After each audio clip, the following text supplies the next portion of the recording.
নমস্কার বন্ধুরা, রোজকার রান্নাঘরে আপনাদের স্বাগত। আজকে সকাল সকাল বাজারে চলে গেছিলাম। বাজারে একটা বড় শোল মাছ দেখে মনটা হলো যে শোল মাছটা খাই, অনেক দিন খাইনি, বেশ ভালো শোল মাছটা পেয়েছি। তাই আমি বাজার থেকে আজকে শোল মাছ নিয়ে এসেছি। এনে কি রান্না করবো ভাবছি, বাইরে যা গরম সেটা দেখে মনে হলো শোল মাছের টকটাই রান্না করি। তাই আমি শোল মাছের টক রান্না করবো এখন।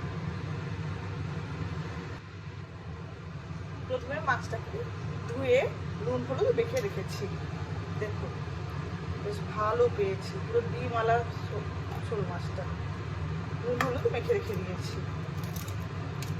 নিয়ে নিয়েছি, কড়াইতে তেল গরম করে রেখেছি। ওই তেলের মধ্যে আমি একে একে মাছগুলো ছেড়ে দেবো।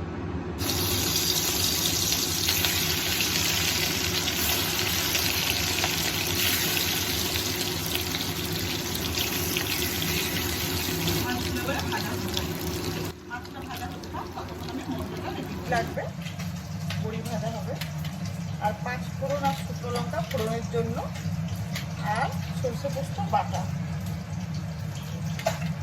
আর এটা আমচুর। বাজারে যখন ছিলাম তখন আমের কথা মনে ছিল না, তাই আমি ঘরে আমচুর দিয়েই করে নিচ্ছি।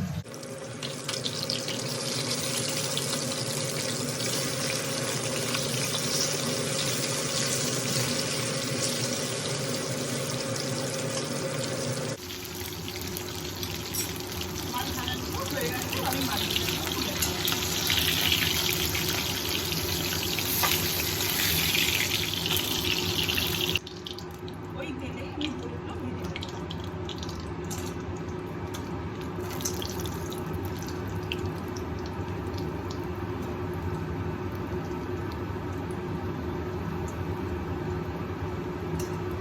ভাজা হয়ে গেছে, এবার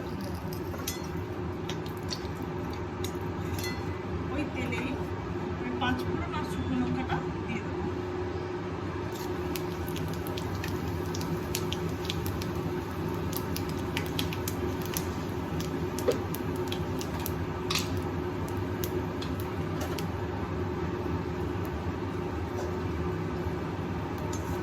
লাল হয়ে গেছে,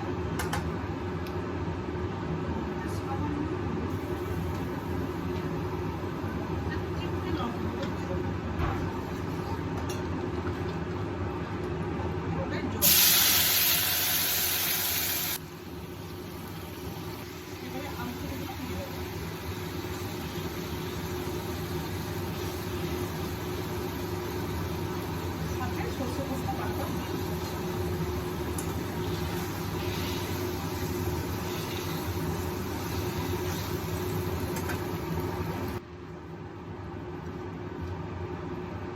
দিয়ে দেবো।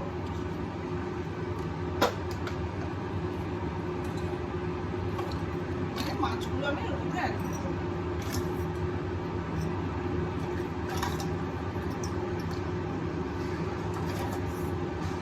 বড়িগুলো শেষে দেবো, এখন দেবো ভালো খেতে যাবে। মাছটা দিয়ে একটু ফুটে গেছে, সাইডে তেলও ছেড়ে এসছে, এবার আমি বড়িগুলো দিয়ে দেবো।